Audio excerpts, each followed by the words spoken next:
Hello, good morning. Very happy gut morning to all of you.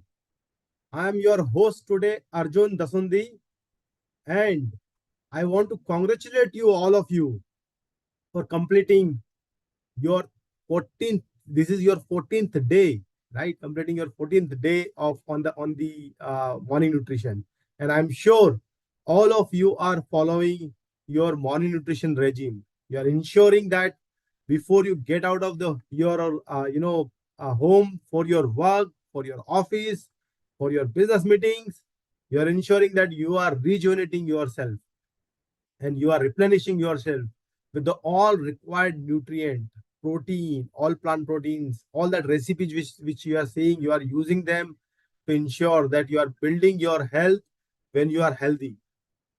And in this journey of morning nutrition, where we have gone through a long the path already, where we have discussed a lot of different aspects of why it is important to us to be taking our nutrition in the morning, why it is important for us to take care of our health when we are healthy, why it is important to make our healthy breakfast a nutritious breakfast. In this journey, when we have talked yesterday about our gut health, before that about our weight management, healthy weight. Okay, so I will okay, मैं हिंदी में वापस से आप सब लोगों का स्वागत करता हूँ। क्षमा चाहता हूँ कि मैं फ्लो में इंग्लिश में सारा का सारा वेलकम स्पीच बोल गया, बट मैं रिपीट करता हूँ क्विकली, जल्दी से अपने आप को। सबसे पहले मैं आपका होस्ट अर्जुन दसुंदी आपका बहुत बहुत स्वागत करता हूं इस मॉर्निंग के न्यूट्रिशन के हिंदी सेशन में। और मैं आप सब लोगों को कॉन्ग्रेचुलेट करना चाहता हूं, बधाई देना चाहता हूं आपके आपके कंटिन्यूअस या एफर्ट्स के लिए, आपके लगातार एफर्ट्स के लिए, अपनी हेल्थ को बेहतर बनाने के लिए, गुड से अच्छी से और बेहतर बनाने के लिए। और हमने पिछले 14 दिनों के की जर्नी में ये सीखा कि क्यों हमारे लिए ये बहुत इंपॉर्टेंट है कि जिससे पहले कि हम हमारे घर से बाहर निकले, अपनी हम लोग ऑफिस के लिए या बिजनेस के लिए या मीटिंग्स के लिए, उससे पहले हम इंश्योर करें कि जिस तरह से हम हमारा डेली रूटीन का ध्यान रखते हैं कि वी फॉलो, हम अपना मॉर्निंग का रूटीन फॉलो करते हैं, उसी तरह हमारा मॉर्निंग का न्यूट्रिशन का रूटीन भी फॉलो करें। इंश्योर करें कि हमने हमारे लिए जो इम्पोर्टेंट मैक्रो न्यूट्रिएंट्स हैं, प्रोटीन, फाइबर, वो हमने रिप्लेनिश कर लिए हैं। इंश्योर करें कि हमने गुड फैट और मिनरल्स और विटामिन जो है वो उस दिन के रिक्वायरमेंट के हिसाब से ले लिए हैं और हम उस दिन के लिए रेडी हैं। टिपिकली अगर आप मेरे से पूछेंगे तो मैं ये बोलूंगा कि मैं 1/3, जैसे हम बोलते हैं ना कि आपको आपको आपकी बॉडी की वेट के हिसाब से आपको प्रोटीन लेना होता है, 0.8 ग्राम पर KG of your body weight, right. तो मैं क्या करता हूँ टिपिकली, सपोज करो मेरा वेट 80 केजी है, तो 64 ग्राम मेरे लिए अगर प्रोटीन का रिक्वायरमेंट बनता है, तो मैं टिपिकली इसको डिवाइड कर लेता हूँ 1/3 पोर्शन में। मतलब कि इंश्योर करता हूं कि at least minimum 1/3 of this requirement, इस रिक्वायरमेंट का एक तिहाई हिस्सा जो है वो मैं मॉर्निंग में ही रिप्लेनिश कर लूं। तो वो मेरे लिए बनता है करीब करीब 22 ग्राम की, 20 से 22 ग्राम के आसपास का प्रोटीन रिक्वायरमेंट इन हमारे पहले मील में, राइट। तो मैं वही अपना, जो आप देख रहे थे रेसिपीज बन रही है हमारी, 2 स्कूप्स, 2.5 स्कूप्स जो प्रोटीन होता है, वो मैं अपना प्रोटीन पाउडर जो मैं लेता हूँ उसमें मॉर्निंग में, एटलीस्ट उससे ये होता है कि मेरा एक तिहाई जो डेली की रिक्वायरमेंट है वो सुबह सुबह ही पूरी हो जाती है। फिर rest of the thing, of course जब अब मेरा लंच है, जब मेरा डिनर है, उसमें वो बची हुई रिक्वायरमेंट को मैं पूरी करने की कोशिश करता हूँ। अगर जस्ट इन केस अगर वो नहीं पूरी हो पाता है मेरे मील के through, then I again replenish, वापस से मैं अपने आप को रिप्लेनिश करता हूँ अपने प्रोटीन के साथ में। मुझे लगता है कि प्रोटीन एक ऐसा मैक्रो न्यूट्रिएंट है और एक ऐसा न्यूट्रिएंट है कि प्रोटीन एंड वाटर, अगर आप ये दो चीजों को अपनी टॉप प्रायोरिटी में रखें, अपनी हेल्थ की, अपने न्यूट्रिशन की, तो वो बहुत सारी चीजों का टेक केयर कर लेती है। आपने देखा होगा कि कैसे प्रोटीन का हमने रोल समझा है हमारे वेट में, हमारी गट की हेल्थ में, राइट। फाइबर को जिसका कैसे रोल हमने समझा है हमारी गट की हेल्थ में। और आज जो सेशन होने वाला है वो होने वाला है बॉइन और जॉइंट जॉइंट हेल्थ के ऊपर। और आप देखेंगे कि उसमें भी हमारे प्रोटीन का एक बहुत बड़ा इंपॉर्टेंट रोल है। बाकी सारे न्यूट्रिएंट जो है वो भी बहुत इंपॉर्टेंट है, पर आपने स्टार्ट शुरू से देखा है कि काफी सारी जो हमारी बॉडी की रिक्वायरमेंट्स है या बॉडी के जो फंक्शनिंग है वो प्रोटीन के ऊपर बहुत ज्यादा ओवरली डिपेंडेंट करती है, राइट। और इसीलिए मैं इंश्योर करता हूँ कि बिफोर मैं अपने घर से बाहर निकलूं, अपने ऑफिस के लिए बाहर निकलूं, मैं अपना protein, fibre, multivitamin daily, multivitamin multi mineral daily और ओमेगा लेके ही अपने घर से बाहर निकलूं। सो ये था आपके लिए आज का थोड़ा सा मेरा मॉर्निंग न्यूट्रिशन रूटीन और मैं क्या करता हूँ उसको शुरू करने के लिए। बट आज मैं आपको अगेन एक बार फिर से स्टेज पे इनवाइट करना चाहूंगा डॉक्टर श्याम को। आप सब लोग डॉक्टर श्याम से बहुत भली भांति परिचित हैं। डॉक्टर श्याम हेड करते हैं इनोवेशन साइंस को, डायरेक्टर है इनोवेशन साइंस के इंडिया के और साउथ ईस्ट एशिया के। डॉक्टर श्याम ने अपना पीएचडी जो है वो कंप्लीट किया है स्टैनफोर्ड यूनिवर्सिटी यूएसए से। और उस पीएचडी के बाद उन्होंने अपनी पोस्ट डॉक्टोरल फेलोशिप जो होती है, मतलब पीएचडी के बाद की जो स्टडीज होती है वो कंप्लीट की है, वो की है हार्वर्ड मेडिकल स्कूल से। सो आपके राउंड ऑफ अप्लॉज के साथ में मैं इनवाइट करना चाहूंगा डॉक्टर श्याम को for his tips of the day के लिए। Over to you doctor Shyam. Okay.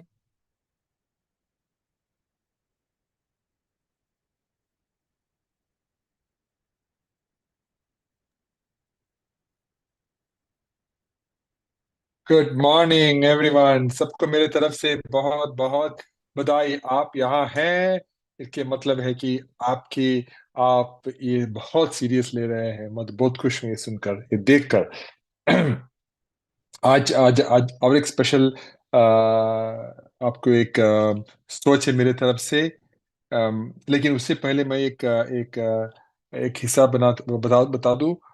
मेरे अंकल आया हुआ है यहाँ टेक्सास से। तो मैंने उनको बताया कि उनको पूछा कि आप मॉर्निंग में क्या खाते हैं। उन्होंने बोला कि मैं ओट्स खाता हूँ, मैं उपमा खाता हूँ। तो मैंने सोचा आपका प्रोटीन कहाँ है। तो उनको जरा सरप्राइज हो गया, इसमें तो प्रोटीन है। तो मैंने बोला कहाँ है प्रोटीन, ये तो इसमें तो कुछ प्रोटीन ही दिखाई नहीं रहा है। तो मैंने क्या किया, फिर मैंने उनको एक बहुत बढ़िया स्मूदी बना दिया, हमारा ऑल प्लांट प्रोटीन डालकर। उसमें दूध डाल दिया और सोया मिल्क भी था मेरे पास। उसमें जरा बेरीज डाल दिया, बनाना डाल दिया। इतना पसंद आ गया। अभी दूसरे दिन भी, आज सुबह भी उन्होंने पूछा मुझे, हाँ मुझे वो आपका जो शेक बनाया था मुझे देंगे। तो मैंने आज भी बना दिया, पर उसको उनको ही नहीं, उनके पोता पोती को भी दे दिया, उनके बेटे भी था मेरा साथ, उनको भी दे दिया। तो मैंने सोचा कि देखो ये एग्जाम्पल बन सकता है, क्योंकि हम उनको बता सकते हैं कि देखो इसका पावर क्या है। तो यही था मेरा आज का एक एक एग्जाम्पल ऑफ कैसे हम इन्फ्लुएंस कर सकते हैं हमारे दोस्तों को, हमारे रिश्तेदारों को, हमारे जो प्यारे हैं उनको। लेकिन आज का स्पेशल स्पीकर है डॉक्टर निकिता मेहरा। डॉक्टर निकिता मेहरा हमसे कुछ स्पेशल बात करेंगे बोन और जॉइंट के बारे में, और उनका उनका इम्पोर्टेंस मॉर्निंग न्यूट्रिशन से। लेकिन लेकिन निकिता आने से पहले मेरा और एक सोच था आज। तो एक स्टडी था, बहुत बढ़िया स्टडी था। ये स्टडी जामा इंटरनल मेडिसिन में पब्लिश हुआ था। बहुत सारे ऑथर्स थे उसमें। कोई मुझे लग रहा है स्टैनफोर्ड से थे, और कोई बहुत सारी यूनिवर्सिटी से थे। लेकिन एक जबरदस्त स्टडी था, क्योंकि ये हमें सिखाते हैं कि अर्ली न्यूट्रिशन का इम्पोर्टेंस क्या है। तो उन्होंने क्या किया, इस ग्राउंड ब्रेकिंग स्टडी में 90 एडल्ट, 90 एडल्ट जिन्हें ओबेसिटी थी, ने उनको रैंडमाइज क्लिनिकल ट्रायल में बुलाया था। उन्होंने क्लिनिकल ट्रायल बुलाया। उन्होंने क्या किया, उन्होंने इस ग्रुप को दो कर दिया। एक ग्रुप ने अर्ली टीआरई स्केड्यूल फॉलो किया, जिसमें उन्होंने अपने सारे मील्स 8 घंटे की विंडो में 7 बजे से, 3 बजे तक के बीच में कंज्यूम कर दिया। तो फर्स्ट ग्रुप ने क्या किया, उन्होंने, उनका 8 घंटे का विंडो था, और वो 8 घंटे 7 o'clock को शुरू हुआ, 7 बजे, और खत्म हो गया 3 बजे। सो उनके मील्स तभी फिनिश हो गए। फिर दूसरा ग्रुप ने उन्होंने बोला, दूसरा ग्रुप बोला आप 12 घंटे के से ज्यादा का ईटिंग विंडो लगा दो, नो प्रॉब्लम। तो 1 घंटे था, 8 8 आवर्स का, सुबह से शाम तक, 3 बजे तक। फिर दूसरे था 12 घंटे और उससे ज्यादा सेल्फ सिलेक्टेड ईटिंग। तो उनको पूछना था कि कुछ अलग पड़ता है इनका इनका इनका इस बिहेवियर से। तो रिजल्ट्स बहुत ही इंस्पायरिंग थे। जो लोग अर्ली टीआरई स्केड्यूल फॉलो कर रहे थे, जो लोग अर्ली टीआरई स्केड्यूल फॉलो कर रहे थे, जिन्होंने 7 बजे सुबह से 3 बजे तक उनका खाना खत्म कर दिया, उन्होंने सिग्निफिकेंटली ज्यादा वेट लॉस किया। कितने? 6.3 kilogram, 6 kilogram, compare to 4 kilogram जो कंट्रोल ग्रुप ने लूज किया। So 6 kilogram versus 4 kilogram. और भी इंकरेजिंग बात ये थी कि उन्होंने एवरेज एनालाइज किया, सेकेंडरी एनालिसिस किया। उन्हें उसमें पाया गया कि जो स्ट्रिक्टली जो early TRE regiment, time restricted eating regiment को फॉलो करते रहे, उन्होंने सिर्फ ज्यादा वेट लूज नहीं किया बस, बल्कि उनका बॉडी फैट का रिडक्शन भी ज्यादा था, सब्सटैंशियल था, सिग्निफिकेंट था। तो इसका मतलब क्या है कि इनका डबल डोज पॉजिटिविटी है, राइट। एक तो उनका वजन तो कम हो गया, लेकिन वो वजन का कहाँ कम हो गया? उनका फैट से। तो फैट रिडक्शन भी ज्यादा था। तो मैं ये सोच रहा था, ये स्टडी हमें ये बताती है कि अपने ईटिंग पैटर्न्स को अपने बॉडी के नेचुरल रिदम के साथ अलाइन करना कितना ट्रांसफॉर्मेटिव हो सकता है।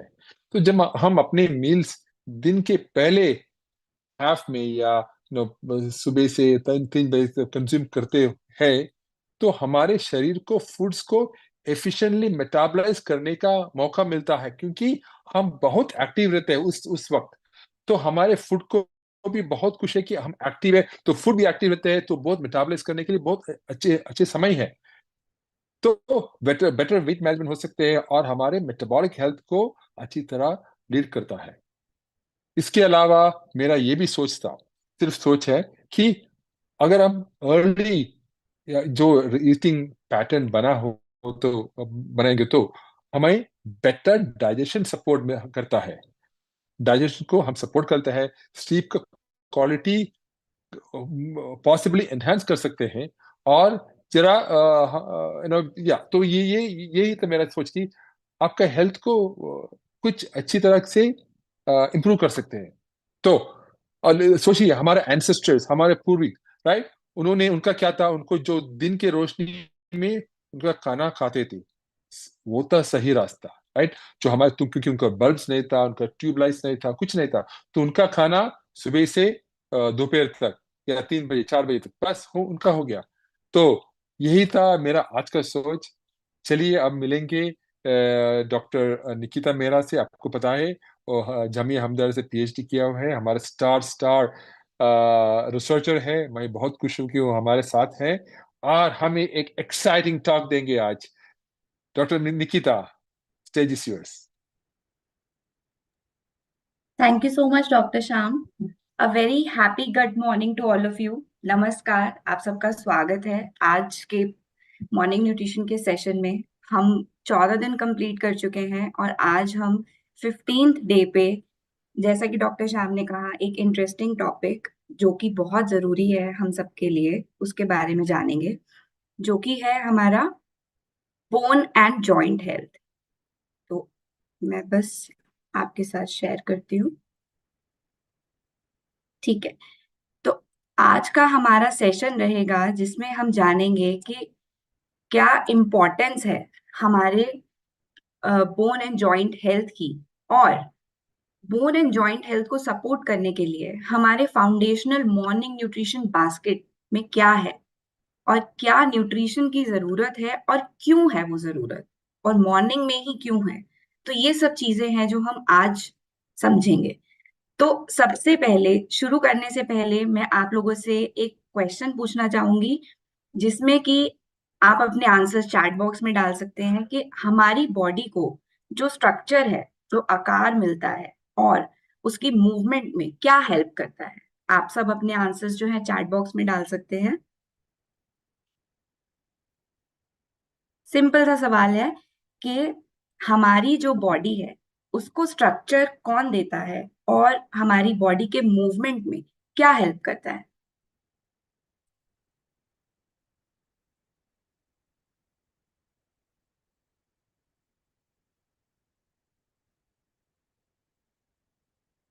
ओके, अब मुझे आंसर मिलने शुरू हो गए हैं।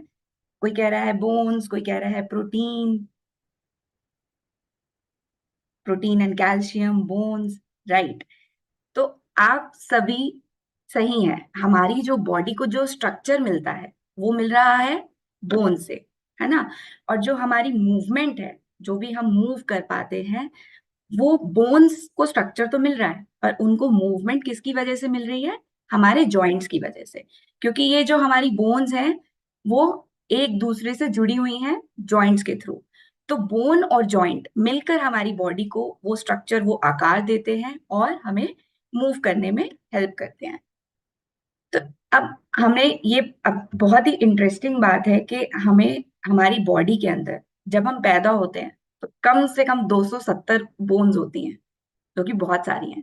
पर जैसे जैसे हम धीरे धीरे बड़े होते हैं तो वो छोटी छोटी बोन्स जो होती हैं वो आपस में जुड़ जाती हैं और वो 270 से 206 हड्डियां हो जाती हैं। तो 206 हड्डियां हैं हमारे इस शरीर में, जो कि आप समझ सकते हैं कि कितनी जरूरी है, उनकी सेहत कितनी जरूरी है। अब एक और सवाल मैं आप लोगों से पूछना चाहूंगी शुरू करने से पहले कि क्या बोन एक रिजिड और हार्ड स्ट्रक्चर है? क्या वो ठोस है? हाँ या ना में आप अपना आंसर दे सकते हैं चैट बॉक्स में। क्या बोन एक रिजिड और हार्ड स्ट्रक्चर है?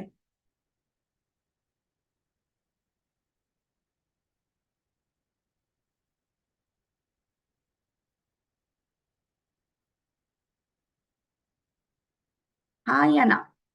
आपको क्या लगता है कि बोन हार्ड है या सॉफ्ट है?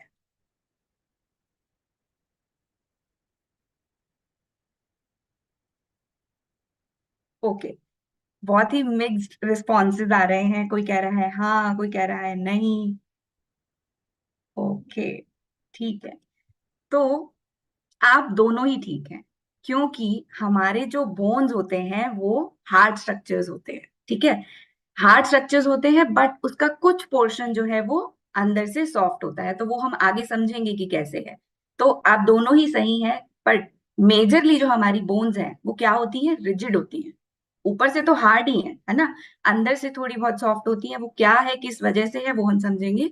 पर बोन्स हमारी जो है वो रिजिड कैल्सिफाइड स्ट्रक्चर्स होते हैं, जो कि कैल्शियम और फास्फोरस से बनता है वो जो हार्ड स्ट्रक्चर। और ये हम बोन्स जो है सभी वर्टिब्रेट्स, मतलब जो भी हमारे एनिमल्स जिनमें स्पाइनल कॉर्ड होती है, वर्टिब्रा होता है, उन सब में ये होती है। तो अब बोन जरूरी क्यों है हमारी बॉडी के लिए?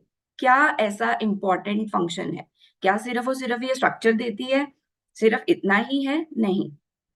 एक तो ये सपोर्ट तो करती है, बॉडी को शेप दे रही है, ये हम सब ने समझ लिया। पर उसके साथ साथ ये हमारी पूरे बॉडी के जो मूवमेंट है उसको सपोर्ट करती है। हमारी बॉडी में जो मसल्स हैं, मसल्स हमारे बोन के साथ अटैच होते हैं। हमारी हड्डी होती है, उसके ऊपर मसल्स होते हैं। अब जो भी आपको मूवमेंट करना है, मसल्स के मूवमेंट के लिए आपको बोन का सपोर्ट चाहिए।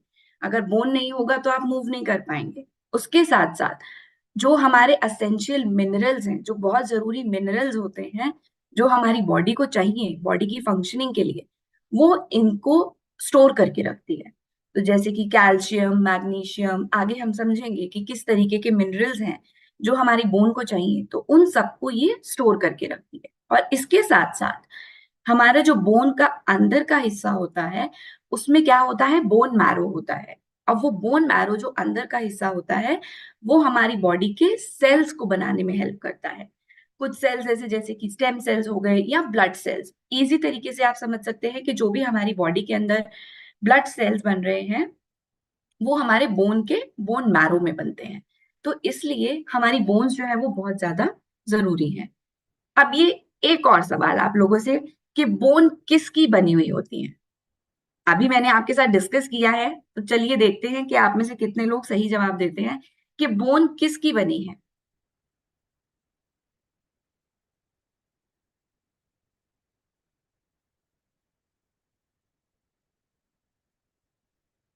बोन किन कंपोनेंट से मिलकर बनी है?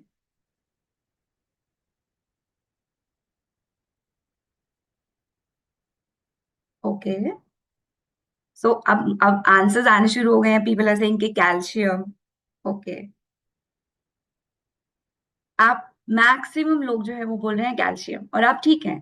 पर कैल्शियम के अलावा भी हमारी बोन्स में बहुत सारी चीजें होती हैं, तो वो क्या है देखते हैं। अब बोन जो है हमारी, हमने अभी समझा कि मैक्सिमम जो बाहर का हिस्सा है वो हार्ड है, रिजिड है ना, कॉम्पैक्ट है। तो 80% हिस्सा जो है हमारी बोन का वो कॉम्पैक्ट है, और जो 20% हिस्सा होता है वो स्पॉन्जी होता है। तो जो हमारा बाहर का हिस्सा है उसमें क्या है, हमारे मिनरल्स होते हैं। मिनरल्स में मेनली होता है कैल्शियम एंड फास्फोरस, जिसको हम हाइड्रोक्सी एपेटाइट बोलते हैं। तो कैल्शियम और फास्फोरस मिलकर हमारा वो हार्ड स्ट्रक्चर बनाते हैं। उसमें कुछ हद तक पानी भी होता है, और उसके साथ साथ हमारे बोन में प्रोटीन भी होता है। अब प्रोटीन क्या करता है, प्रोटीन में कोलाजिन सेल्स होते हैं, और हाइलुरोनिक एसिड। हाइलुरोनिक एसिड जो होता है वो मॉइस्चर के लिए और वो लुब्रिकेशन के लिए रहता है। तो अब हमारे जो बोन है, अगर हम समझे उसको दो भाग में बांट सकते हैं हम। एक कि हमारे जो मैट्रिक्स रहेगा, और दूसरा जो अंदर का हिस्सा रहेगा। जो मैट्रिक्स है, बाहर का हिस्सा, वो किससे बना है, प्रोटीन और मिनरल से। तो लगभग 20 से 40% जो है वो हमारी बोन में प्रोटीन होता है। ठीक है, जिसमें कि कोलाजन और नॉन कोलाजन प्रोटीन, दोनों तरीके के प्रोटीन हो सकते हैं। और मिनरल्स की अगर हम बात करें, तो 50 से 70% जो हमारी बोन का कॉम्पोजिशन है वो किससे बना है, मिनरल से। मिनरल्स में भी कौन से मिनरल्स, मेनली कैल्शियम और फॉस्फोरस। ठीक है, तो ये हुआ हमारा। अब बाहर का हिस्सा किससे बना है, मिनरल से, जो कि है कैल्शियम फॉस्फोरस, और मैट्रिक्स जो कि है प्रोटीन। अब इन मिनरल्स में भी दो तरीके के मिनरल्स, ऑर्गेनिक इनऑर्गेनिक दोनों हो सकते हैं। अब बात करते हैं सेल्स की, जो अंदर के हमारे सेल्स हैं। अब सेल्स में हमारे दो तरीके के सेल्स होते हैं। एक होते हैं ओस्टियोब्लास्ट, और एक होते हैं ओस्टियोक्लास्ट। तो आप इनको किस तरीके से समझ सकते हैं कि एक सेल होता है जो कि हमारी बोन को बनाने में मदद करता है, वो हुआ ओस्टियोब्लास्ट। और एक हुआ जो हमारी बोन को ब्रेक करने में हेल्प करता है। मतलब ब्रेक करने में, अब आप सोचेंगे ब्रेक करने की क्या जरूरत है। ब्रेक करने का मतलब कि उसमें कुछ रीमॉडलिंग की जरूरत है, कोई बॉडी में वियर एंड टीयर हो गया, तो उसको पूरा करने के लिए, मतलब उसको ब्रेक करने के लिए, खराब हिस्से को हटाने के लिए, और नए आपको बोन को रीजनरेट करने के लिए ब्लास्ट काम करेंगे, और बोन को रीमॉडलिंग करने के लिए ओस्टियोक्लास्ट काम करेंगे। तो ये है हमारा जिससे बोन बनता है, और इसके साथ साथ 5 से 10% जो है हमारी बोन के अंदर पानी होता है। तो ये हमने समझ लिया कि बोन क्या है। तो अब ओस्टियोक्लास्ट और ओस्टियोब्लास्ट आप कैसे समझ सकते हैं, सिंपल सा है। जैसे कि आपको बिल्डिंग बनानी है ना, बिल्डिंग बनाने के लिए आपको रॉ मटेरियल चाहिए। तो रॉ मटेरियल हमारी बोन के लिए क्या रहेगा, प्रोटीन, कोलाजन, हाइड्रोक्सी एपेटाइट, मतलब कैल्शियम फॉस्फोरस। तो ये सब हमारी बोन के लिए रॉ मटेरियल हुए।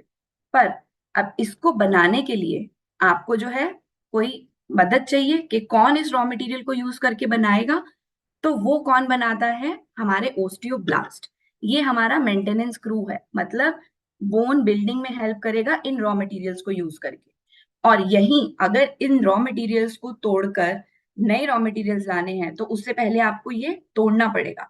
तो उसको तोड़ने के लिए जो रीमॉडलिंग करनी है, उसमें कौन मदद करेगा, ओस्टियोक्लास्ट। ठीक है, अब ये हमने समझ लिया कि बोन हमारा क्यों जरूरी है और किससे बना है। तो एक और सवाल आप लोगों से कि क्या ये living and non living structure है। क्या बोन लिविंग स्ट्रक्चर होती है या नॉन लिविंग होती है?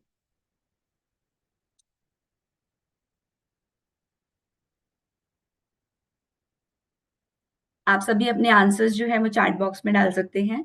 आपको क्या लगता है कि बोन एक लिविंग स्ट्रक्चर है या नॉन लिविंग स्ट्रक्चर है?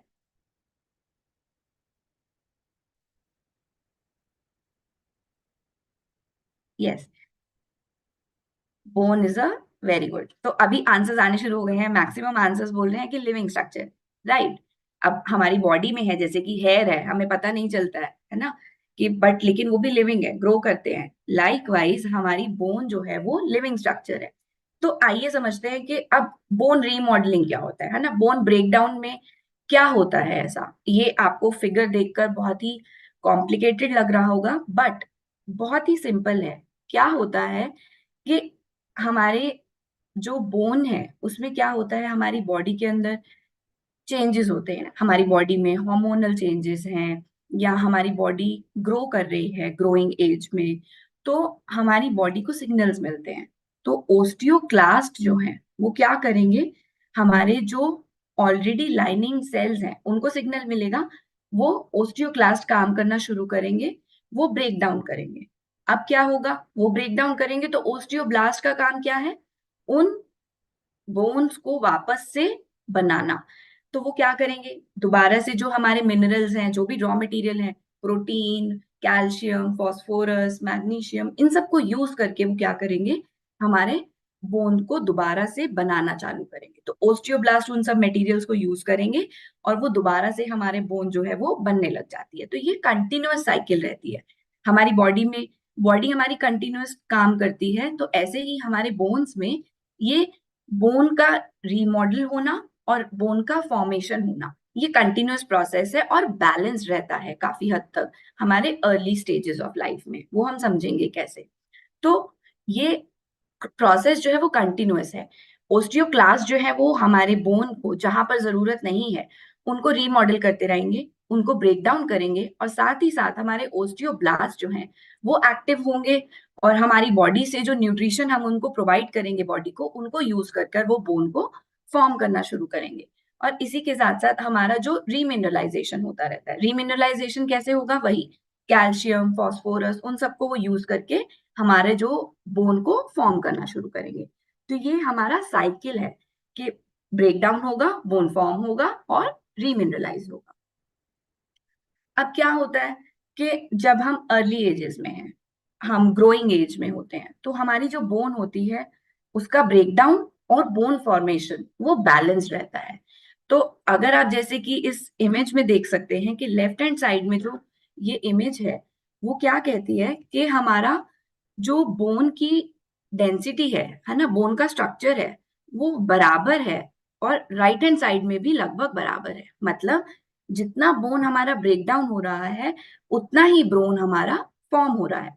तो उससे क्या रहता है, ये बैलेंस रहता है, हमारे बोन की डेंसिटी में फर्क नहीं पड़ता है। बट जैसे जैसे हमारी एज बढ़ती है, हमारी बॉडी के अंदर हार्मोनल चेंजेस होते हैं, या हमारी बॉडी के अंदर न्यूट्रिशन नहीं जा रहा है, हमारी बॉडी का वेयर एंड टीयर बढ़ जाता है, तो उससे क्या होता है, जब ऐसा होता है तो हमारी बॉडी में जो ब्रेकडाउन है, मतलब कि ओस्टियोक्लास्ट की एक्टिविटी वो बढ़ जाती है, और ओस्टियोब्लास्ट की एक्टिविटी मतलब बोन को फॉर्म करना वो कम हो जाती है। तो उससे क्या होता है, धीरे धीरे हमारी जो बोन की डेंसिटी है वो कम होने लग जाती है, और वो ज्यादा उसके टूटने के चांसेस जो है वो बढ़ जाते हैं, बोन ब्रेक होने के चांसेस बढ़ जाते हैं, या इजीली आपकी बोन फ्रैक्चर हो जाती है ना, फ्रैक्चर हो जाएंगी, आपको पेन होने लगता है। तो ये क्यों होता है, क्योंकि एज के साथ साथ हमारी बोन की ब्रेकडाउन एक्टिविटी बढ़ जाती है और बोन फॉर्म करने की एक्टिविटी कम हो जाती है। अब होता क्या है कि हमारी ये पूरी लाइफ साइकिल है, जब हम ग्रो कर रहे हैं, जब हम ग्रो करते हैं, लगभग 20 से 25 साल तक हमारी बोन की जो डेंसिटी है वो ग्रो करती है। हम ग्रोइंग एज में है तो हमारी बोन्स भी ग्रो कर रही हैं, मिनरल डिपोजिशन बढ़ रहा है, जो भी हम अपना न्यूट्रिएंट्स लेते हैं तो हमारी बोन्स में जाके वो स्टोर होता है। तो हमारे बोन्स की जो मिनरल डेंसिटी है वो बहुत ज्यादा होती है, पीक पर होती है जब हम 20 से 30 साल तक के होते हैं, तब ये हमारी ज्यादा होती है। और हालांकि ये जो वैल्यू है वो मेल्स में और फीमेल्स में वेरी करती है, मेल्स में थोड़ी ज्यादा रहती है, फीमेल्स में थोड़ी कम रहती है, बट 20 से 30 साल में आपकी मैक्सिमम बोन डेंसिटी होती है। उसके बाद जैसे ही आप और ज्यादा एज होने लगती है तो क्या होता है, हमारी बॉडी के अंदर बोन लॉस होना चालू हो जाता है। हमारा बोन लॉस होता है फीमेल्स में यूजुअली, क्यों होता है, क्योंकि वो मेनोपॉजल स्टेट में जा रहे होते हैं। अब मेनोपॉजल स्टेट में जब वो एंटर करने लगते हैं तो उनके हार्मोनल चेंजेस होते हैं। अब मेजरली क्या होता है, ईस्ट्रोजन कम होने लगता है। जब ईस्ट्रोजन कम होने लगता है तो हमारा जो बोन की डेंसिटी है वो कम होने लगती है। ऐसे ही मेन में भी हमारा एज के साथ साथ बोन की मिनरल डेंसिटी कम होती रहती है। इसी वजह से हमारा रीमॉडलिंग प्रोसेस, मतलब बोन ब्रेकडाउन प्रोसेस बढ़ जाता है और बोन का फॉर्मेशन जो है वो कम हो जाता है। अब ये हमने समझा कि बोन्स क्या है ना, कैसे वो बन रही हैं, कैसे ब्रेक डाउन हो रही हैं, क्यों जरूरी हैं, क्या फंक्शन करती हैं। तो ऐसे ही हमारे जॉइंट्स वो भी उतने ही जरूरी हैं। अब बोन्स जो हैं, हमें पता है कि बोन्स, हमारे एक बोन दूसरी बोन से जुड़ी है जॉइंट्स के थ्रू, और ये बोन्स को मूवमेंट के साथ साथ उनको प्रोटेक्ट भी करते हैं। अब प्रोटेक्ट कैसे करेंगे, एक तो बोन का मूवमेंट उनकी परफॉर्मेंस को बढ़ाते हैं, उनको इंजरी से प्रिवेंट करते हैं जो जॉइंट्स होते हैं। अब कितने तरीके के जॉइंट्स होते हैं हमारी बॉडी में, मेजरली 3 तरीके के होते हैं। फाइब्रस, जो हमारे स्कल में देखे जाते हैं, जो कि इमूवेबल होते हैं, मूव नहीं करते। दूसरे होते हैं हमारे कार्टिलेजेस। अब कार्टिलिजीनियस जो जॉइंट्स होते हैं वो क्या करते हैं, वो होते हैं हमारे वर्टिब्रा में, मतलब हमारी जो रीढ़ की हड्डी होती है। अब उसमें क्या है कि एक वर्टिब्रा से दूसरे वर्टिब्रा को जुड़ने के लिए उसमें एक स्पॉन्जी और ये कुशनिंग चाहिए होती है बोन्स में। क्यों? क्योंकि हमारी जो रीढ़ की हड्डी है, जो हमारी स्पाइनल कॉर्ड होती है, उसको फ्लेक्सिबिलिटी भी चाहिए। वो रिजिड होनी चाहिए, बट उसके साथ साथ उसको मूवमेंट के लिए फ्लेक्सिबल होना भी बहुत जरूरी है। तो ये जो कार्टिलेजिनस जॉइंट्स होते हैं वो हमारे रीढ़ की हड्डी में पाए जाते हैं। और तीसरे तरीके के हमारे जॉइंट्स होते हैं साइनोवियल जॉइंट्स। साइनोवियल जॉइंट्स हमें कहाँ मिलेंगे, मेजरली हमारे एल्बो में और हमारे घुटनों में, मतलब कि नी जॉइंट्स में। तो अब क्या है कि ये हमारे जॉइंट्स जो हैं, इसके अंदर फ्लूइड होता है, मूवमेंट के लिए हेल्प करते हैं, और जिससे कि, क्योंकि ये जॉइंट्स जो हैं मेजर जॉइंट्स हैं जहां मैक्सिमम मूवमेंट रहता है लेग्स एंड हैंड्स में, तो इसलिए ये जॉइंट्स जो है वो इजी मूवमेंट के लिए हेल्प करते हैं। और इसके साथ साथ इसके अंदर साइनोवियल फ्लूइड होता है जो इसको लुब्रिकेट करता है, कि जिससे कि बोन आपस में टकराकर इंजरी ना हो। तो इसलिए हमारे जॉइंट्स जो है वो भी बोन के साथ साथ इक्वली इंपॉर्टेंट है। अब क्या होता है कि जैसे साइनोवियल जॉइंट है, अब एज के साथ साथ क्या होता है, हमने जो हमारा बोन है, अगर आप जैसे कि यहाँ पर देख सकते हैं, ये हमारी बोन है, इसके बीच में ये कार्टिलेज है। अब कार्टिलेज किससे बना है, हमारा कार्टिलेज लिगामेंट्स ये हमारे प्रोटीन से बने हैं, है ना। तो मूवमेंट जो है वो हमारी प्रोटीन उतने ही जरूरी है, क्योंकि वो उसको बाइंड करके रखेंगे बोन को। और उसके साथ साथ हमारे यहाँ पर साइनोवियल फ्लूइड होता है। अब एज के साथ साथ क्या है कि अगर आप प्रोटीन डेफिशिएंट है, या आप प्रॉपर हाइड्रेशन नहीं है, या प्रॉपर न्यूट्रिशन आपको नहीं मिल रहा है, तो क्या होता है कि ये हमारा जो साइनोवियल फ्लूइड है ये कम होने लगेगा या ड्राई होने लगेगा, और आपके जो कार्टिलेजेस है वो वीक होने लगेंगे। तो उसकी वजह से क्या होगा, ये जो हमारे बोन के बीच में एक गैप होता है जो कि जरूरी है उसके इजी मूवमेंट के लिए, अभी वो क्या होने लगेगा, कम होने लगेगा। तो उसकी वजह से क्या होगा, आपको साइनोवाइटिस, मतलब कि इन्फ्लेमेशन होने लगेगी। जो हमारे साइनोवियल जॉइंट है उसमें वो आपस में रब करते हैं, उसकी वजह से इंजरी होती है और इन्फ्लेमेशन हो सकती है। तो उस वजह से आपको जॉइंट पेन होने लगेगा और आपको बहुत दिक्कतें होने लग जाती हैं। तो अब कार्टिलेज जो है, अभी हमने समझा कि कार्टिलेज जो है वो बहुत जरूरी है ना, क्योंकि बोन जो है वो हमारी फ्लूइड के साथ साथ जो जुड़ी है, जो फाइब्रस स्ट्रक्चर जिससे वो बनी है, वो आपस में मूव कर पा रही है, या जॉइंट है, वो है कार्टिलेज। अब कार्टिलेज का एक इंपॉर्टेंट कॉन्स्टिट्यूएंट होता है, वो है ग्लूकोसामीन। ग्लूकोसामीन जो है वो हमारे कार्टिलेज को बनने में मदद करता है, वो हमारे कार्टिलेज का बिल्डिंग ब्लॉक है। तो आपके बॉडी के अंदर ग्लूकोसामीन होना सफिशिएंट अमाउंट में जरूरी है, क्योंकि वो कार्टिलेज को बनने में मदद करेगा। अगर कार्टिलेज सही रहेगा तो आपके जॉइंट की हेल्थ जो है वो सही रहेगी। इसके साथ साथ अगर इन्फ्लेमेशन है, तो इन्फ्लेमेशन हो रही है, तो उसके लिए आप क्या कर सकते हैं, जैसे कि बॉसविलिया। अब बॉसविलिया जो है वो क्या है, एक फाइटोन्यूट्रिएंट है। फाइटोन्यूट्रिएंट का काम क्या होता है, हम पहले भी समझ चुके हैं कि वो एक एंटीऑक्सीडेंट का काम करते हैं। एंटीऑक्सीडेंट का काम करने का मतलब कि बॉडी में जो इन्फ्लेमेशन है उसको कम करेंगे।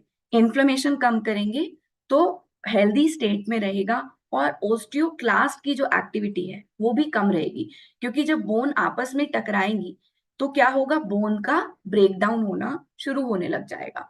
तो बोन का ब्रेकडाउन शुरू होगा, बोन में इन्फ्लेमेशन होगी, और उसकी वजह से आपको जॉइंट प्रॉब्लम्स होने लग जाएंगी। तो इसलिए कार्टिलेज जरूरी है। तो कार्टिलेज के लिए बनाने के लिए आपको ग्लूकोसामीन चाहिए होगा, और जो इन्फ्लेमेशन हो रहा होगा उसको ठीक करने के लिए आपको बॉसविलिया जैसे कंपोनेंट्स की जरूरत पड़ती है। अब कुछ फैक्टर्स हैं। अब ये हमने समझा कि बोन जरूरी, जॉइंट जरूरी क्यों है, पर ऐसी क्या चीजें हैं जो हमारे जॉइंट और बोन हेल्थ को अफेक्ट करती हैं। बोन एंड जॉइंट हेल्थ हमने जैसे अभी समझा कि एज के साथ साथ जो है वो उसमें फर्क आता है, या जेंडर जो है उसकी वजह से इसमें चेंज होता है, मेल्स या फीमेल्स में, फीमेल में हार्मोनल चेंजेस ज्यादा होते हैं, उस वजह से हमारे जो बोन और जॉइंट हेल्थ है वो बहुत ज्यादा मैटर करती है। एथनिसिटी मतलब कि आप किस रीजन से आ रहे हैं, आपका क्या जेनेटिक मेकअप है, उसकी वजह से भी। आप फैमिली हिस्ट्री, अगर फैमिली में ही आपके किसी को जॉइंट प्रॉब्लम है या बोन डेंसिटी उनकी कम है, और आपको भी अगर वैसे ही जीन्स मिले हैं, तो आपके अंदर भी चांसेस है कि आपको बोन एंड जॉइंट हेल्थ की प्रॉब्लम हो सकती है। और यहीं अगर हम बात करें स्मॉलर बॉडी फ्रेम, मतलब कि अगर आपकी बॉडी फ्रेम छोटा है तो एज कंपेयर टू जिनके बॉडी फ्रेम बड़े हैं, आपकी बोन्स जो हैं वो कम है, बोन्स कम है, तो उसमें मिनरल्स का डिपोजिशन भी कम रहेगा। जितना जितना ज्यादा सरफेस एरिया उतना ज्यादा एब्जॉर्प्शन। तो अगर सरफेस एरिया कम है तो मिनरल्स का एब्जॉर्प्शन कम होगा, मिनरल्स का एब्जॉर्प्शन कम होगा तो वो इन टर्न आपके बोन और जॉइंट हेल्थ को अफेक्ट करेगा। और हार्मोनल चेंजेस जैसे कि हमने बात किया, और ये जो है स्टैटिस्टिक्स ने भी शो किया, स्टडी में देखा गया कि फीमेल्स जो हैं उनमें जो हमारे बोन रिलेटेड प्रॉब्लम्स थी वो ज्यादा थी। उनमें बोन डेंसिटी मतलब लो बोन मास ज्यादा पाया गया, और ओस्टियोपोरोसिस मतलब कि बोन्स का डिजेनरेट होना और उनका पोरस होना वो भी ज्यादा पाया गया फीमेल्स में। और मेल्स में भी था, but in comparison to males female में ज्यादा था। और कंबाइंड अगर देखें तो 2002 से लेकर 2020 तक वो बड़ा ही है। और इसके साथ साथ एज के अगर हम बात करें, राइट हैंड साइड में जो ग्राफ है वो ये बताता है कि जैसे जैसे हमारी एज बढ़ती है, जो ये ग्रीन कलर के बार्स है, हरे बार्स जो है वो क्या दिखा रहे हैं, नॉर्मल बोन डेंसिटी, मतलब कि बोन मिनरल डेंसिटी आपकी नॉर्मल। और जो पीले बार्स हैं वो दिखा रहे हैं ओस्टियोपिनिया, मतलब बोन डेंसिटी का कम होना। और जो लाल हैं वो दिखा रहे हैं ओस्टोपोरोसिस, मतलब बोन्स की डेंसिटी बहुत ज्यादा कम हो जाना, और ओस्टियोपोरोसिस हो जाना मतलब कि हॉलो बोन्स डेवलप होने लग जाना। तो ये क्या है, ये देखा गया कि एज के साथ साथ जैसे जैसे हम एज की तरफ बढ़ते हैं हमारी जो मिनरल डेंसिटी है वो कम होती जाती है, ओस्टियोपिनिया के चांसेस हमारे बढ़ते जाते हैं, और लाइकवाइज हम ओस्टियोपोरोसिस की ओर जा रहे हैं। तो एज जो है वो एक बहुत इंपॉर्टेंट फैक्टर है। और कुछ ऐसे फैक्टर्स हैं जो हम चेंज कर सकते हैं। ये तो बात हुई कि कुछ अनचेंजेबल फैक्टर्स जो हमारे कंट्रोल में नहीं है, पर कुछ ऐसे फैक्टर्स हैं जो हम कंट्रोल कर सकते हैं, जैसे कि न्यूट्रिशन। आप क्या न्यूट्रिशन ले रहे हैं, क्या आप सही मात्रा में मिनरल्स और प्रोटीन का इंटेक ले रहे हैं जिससे कि आपकी बोन एंड जॉइंट हेल्थ अच्छी रहे। दूसरा, इनएडिक्वेट स्लीप। अब इनएडिक्वेट स्लीप मतलब जब आपकी नींद पूरी नहीं है, नींद पूरी नहीं होगी तो जो आपकी सिरकाडियन रिदम है मतलब बॉडी क्लॉक वो खराब रहेगी। बॉडी क्लॉक खराब रहेगी, हार्मोनल इम्बैलेंस होगा, हार्मोनल इम्बैलेंस होगा तो इन टर्न आपकी बोन एंड जॉइंट हेल्थ पे फर्क पड़ेगा। और जैसे कि बहुत ही कम, आजकल ऐसा हो गया कि मैक्सिमम लोग जो है वो ऑफिसेज में हैं या घर में हैं, सिर्फ बाहर नहीं जाते हैं, तो सन का जो एक्सपोजर है वो बहुत ही लिमिटेड है या मिलता ही नहीं है। तो उसकी वजह से क्या होता है, विटामिन डी जो कि बहुत इंपॉर्टेंट कंपोनेंट होता है, हम समझेंगे आगे, तो वो कम हो जाता है जिसकी वजह से आपकी बोन एंड जॉइंट हेल्थ खराब होती है। अब कुछ ऐसे मेडिकेशंस भी हो सकते हैं कि अगर आप कोई ऐसे मेडिकेशंस ले रहे हो जिनके कुछ साइड इफेक्ट्स हो जिससे आपकी बोन एंड जॉइंट हेल्थ कम हो रही है, और कुछ लाइफस्टाइल फैक्टर्स कि आप बहुत लंबे समय तक बैठे रहते हैं, आपका मूवमेंट नहीं है, या आप बहुत ज्यादा अल्कोहल या स्मोकिंग कर रहे हैं, या आप ओवरवेट हैं, ओबीस हैं। तो उससे क्या होता है कि जब आप बहुत ज्यादा ओवरवेट होते हैं तो आपके जॉइंट्स पे बहुत ज्यादा जोर पड़ता है, तो उस वजह से आपकी जॉइंट हेल्थ जो है वो खराब होती है। तो ये कुछ फैक्टर्स हैं जो हमें चेंज कर सकते हैं और हमें अडॉप्ट करना चाहिए कि ऐसा हम ना करें। और स्टैटिस्टिक्स में ये भी देखा गया कि 10 में से 2 लोग जो हैं वो ओस्टियोपोरोसिस से सफर करते हैं, और 5 में से 10 लोग अगर हम देखेंगे तो उनको ओस्टियोपीनिया है। मतलब कि 10 में से 5 लोग जो है वो ऐसे हैं कि जिनकी मिनरल डेंसिटी कम हो रही है, और उनमें से 10 में से 2 लोग ऐसे होंगे जिनको ओस्टियोपोरोसिस है। एंड 4 अगर हम इंडियंस देखें, उनमें से एक इंडियन आपको ऐसा जरूर मिलेगा जिसको ओस्टियो आर्थराइटिस है, और अगर हम 3 महिलाओं में से एक महिला आपको ऐसी जरूर मिलेगी जिसमें उनको मीनोपॉजल ओस्टियोपोरोसिस है, पोस्ट मीनोपॉजल, क्योंकि वो हार्मोनल चेंजेस हुए हैं और एक्सेस जो बोन रीमॉडलिंग होने लगती है, मतलब बोन लॉस ज्यादा हो रहा है, तो उसकी वजह से उनको ओस्टियोपोरोसिस, ओस्टियोआर्थराइटिस, ये सब जो है वो डेवलप होता है। तो स्टैटिस्टिक्स जो है दिखाता है कि हमें हमारा जो लाइफस्टाइल है या जो हमारा न्यूट्रिशन है वो ठीक नहीं है, और हमारे बोन और जॉइंट की हेल्थ जो है वो अच्छी नहीं है। तो अब कैसे आपको पता चल सकता है, क्या अर्ली साइंस है? अब वैसे तो आपको कोई साइन फील नहीं होगा कि आपकी मिनरल डेंसिटी कम है या ज्यादा है, या कितनी स्ट्रांग है। तो आपको कैसे पता चल सकता है? अगर आपको बोन्स की हेल्थ देखनी है, तो यूजुअली क्या होता है कि जब आपकी बोन्स की मिनरल डेंसिटी कम होने लगती है तो आपको बैक पेन होने लगता है, या आपका पोस्चर जो है वो खराब होने लगता है, आप स्टूप करने, ऐसे स्लाउच करने लग जाते हो, या आपका पोस्चर ठीक नहीं रहता है, आपको शॉर्टनेस ऑफ ब्रेथ होती है, या अब हाइट जो है वो अगर बहुत ज्यादा समय तक आपके जॉइंट्स जो बेंट करने लगेंगे, पोस्चर खराब होगा, तो हाइट में भी फर्क आता है। और यही हम बात करें जॉइंट की, तो जॉइंट में क्या होता है, जॉइंट पेन होना शुरू हो जाएगा। सबसे पहले आपके जॉइंट स्टिफ हो जाएंगे, क्योंकि अभी हमने बात करी थी वो कार्टिलेजेस और साइनोवियल फ्लूइड की, अगर वो सही से नहीं है आपकी बॉडी में तो वो जॉइंट्स जो आपके वो स्टिफ हो जाएंगे। तो जब जॉइंट स्टिफ हो जाएंगे तो आपको क्या होने लगेगा, आपको जॉइंट में पेन होने लगेगा, आपके जॉइंट अकड़े हुए लगेंगे आपको, और आपके जॉइंट्स में सूजन आ जाएगी क्योंकि इन्फ्लेमेशन होने लगेगी। तो जब इन्फ्लेमेशन होने लगेगी तो रेडनेस और सूजन आने लगती है। तो उससे क्या होगा कि आपकी जो मूवमेंट है, मोबिलिटी में आपको बहुत फर्क पड़ेगा। और इसके साथ साथ एक अर्ली साइन क्या भी है कि आपकी हड्डियों में से आवाज आने लगेगी, कि क्लिकिंग साउंड आने लगती है बहुत जल्दी। तो दैट मीन्स कि आपके जॉइंट्स जो है वो हेल्दी नहीं है। तो अभी हमने बात करी ये सब कि बोन्स क्या होती हैं, किस चीज से बनी है, उसका बनना, और जो रीमॉडलिंग है वो कैसे होता है, क्या न्यूट्रिशन की जरूरत होती है। ऐसे ही हमने जॉइंट हेल्थ के बारे में देखा कि क्या है जॉइंट हेल्थ, किस चीज से बने हैं, क्यों जरूरी है, और क्या हमारे स्टैटिस्टिक्स कहते हैं हमारी जॉइंट एंड बोन हेल्थ के बारे में। तो अब हम देखेंगे कि क्या न्यूट्रिशन है जो आपको लेना चाहिए। ओके, तो अभी हमने देखा कि न्यूट्रिशन सही होना चाहिए, और हमने ये भी देखा कि बोन जो है उसमें 20 से 40% जो है वो क्या है, प्रोटीन्स। तो प्रोटीन जो है क्यों जरूरी है, क्योंकि हमारे कुछ अमाइनो एसिड्स हैं जो कि बहुत ज्यादा इंपॉर्टेंट है हमारे बोन एंड जॉइंट हेल्थ के लिए। तो क्या है, क्योंकि अमाइनो एसिड्स क्या है, हमारे प्रोटीन के बिल्डिंग ब्लॉक हैं। अमाइनो एसिड्स मिलकर हमारा प्रोटीन स्ट्रक्चर बनाते हैं, और ऐसा ही कुछ अमाइनो एसिड्स हैं जो हमारे डायरेक्टली बोन पर काम करते हैं, जैसे कि lysine, threonine, methionine, tryptophan and isoleucine. तो ये क्या करते हैं, ये हमारे ओस्टियोब्लास्ट, ओस्टियोब्लास्ट मतलब हमारे बोन फॉर्मिंग सेल्स, उनकी एक्टिविटी को बढ़ाते हैं, और बोन डीफॉर्मिंग मतलब बोन रीमॉडलिंग करने वाले जो हमारे अमीनो एसिड्स हैं उनकी एक्टिविटी को कम करते हैं।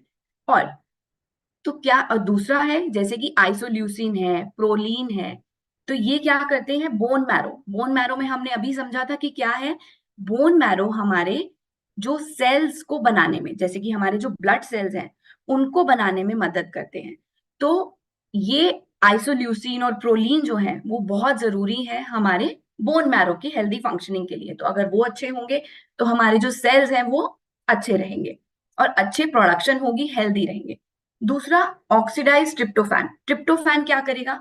हमारा सेलुलर हेल्थ, जैसे कि हमारा आइसोल्यूसिन एंड प्रोलीन कर रहा है बोन मैरो को, वैसे ही हमारे जो ये सेल्स जो है उनका नंबर और उनकी हेल्थ जो है बढ़ाने में हेल्प करता है।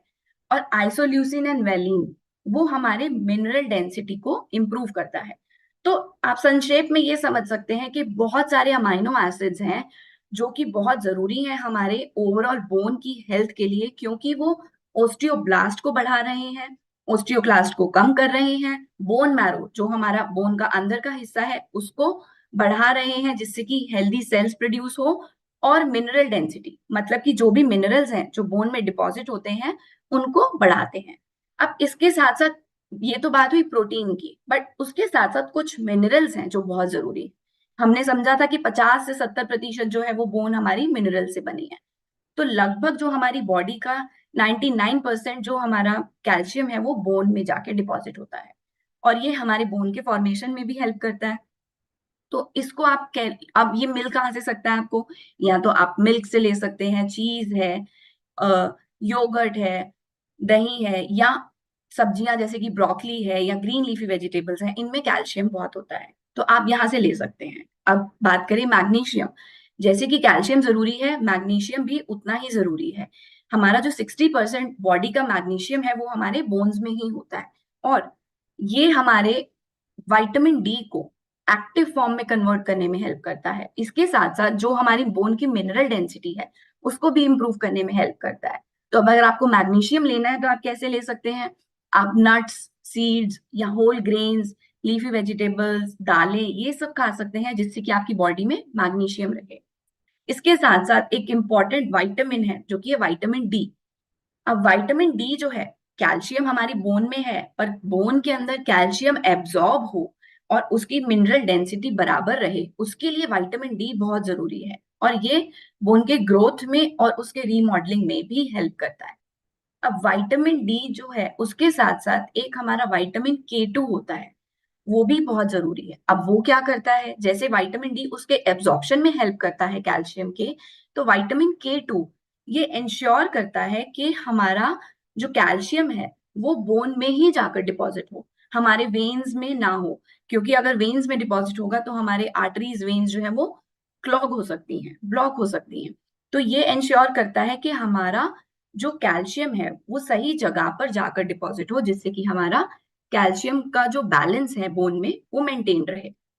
अब विटामिन डी और के2 जो है मेजरली आपको एग से मिल सकता है, या फिश जैसे कि सालमन है, सार्डीन, मैकरल, इनसे मिल सकता है। और विटामिन डी जो है हमारी बॉडी में सिंथेसाइज होता है अगर हम सन के एक्सपोजर में जाते हैं उससे भी। अब ये बात हुई मेन मिनरल्स की। इसके साथ साथ हमारे कुछ ट्रेस मिनरल्स हैं जो कि बहुत जरूरी हैं, जैसे कि है कैल्शियम एंड फास्फोरस। तो ये क्या करते हैं? हमने समझ लिया है कि बोन का बाहर का हिस्सा कैल्शियम फास्फोरस से बना है, तो बोन की रिजिडिटी में हेल्प करेंगे, बोन के मिनरल बैलेंस में। अब मैग्नीशियम क्या करेगा? मैग्नीशियम विटामिन डी को एक्टिव फॉर्म में कन्वर्ट करेगा, उसके साथ साथ बोन के रीमॉडलिंग में भी हेल्प करेगा। और यही हम बात करें जिंक की, तो जिंक जो है वो क्या करता है? बोन के रीजेनरेशन में हेल्प करता है, मतलब ओस्टियोब्लास्ट की एक्टिविटी में हेल्प करता है।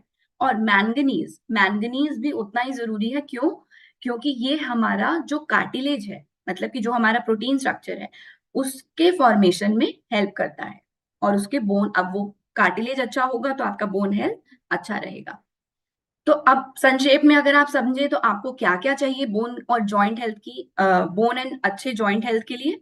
आपको चाहिए कैल्शियम, आपको चाहिए मैग्नीशियम, आपको चाहिए विटामिन के2 सही जगह पर ले जाने के लिए, विटामिन डी कैल्शियम एब्जॉर्ब करने के लिए, ट्रेस मिनरल्स सेलुलर फंक्शन के लिए क्योंकि वो हमारा बोन की रीमॉडलिंग एंड रीजेनरेशन में हेल्प करेंगे, अमाइनो एसिड्स क्यों? क्योंकि वो हमारा प्रोटीन स्ट्रक्चर बनाने में हेल्प करेंगे, कार्टिलेजेस, और कोलाजन जो हमने कार्टिलेज बात करी, कार्टिलेज बनने के लिए ग्लूकोसामीन भी बहुत जरूरी है, और जॉइंट्स में इन्फ्लेमेशन कम करने के लिए फाइटोन्यूट्रिएंट्स जैसे कि बॉसविलिया।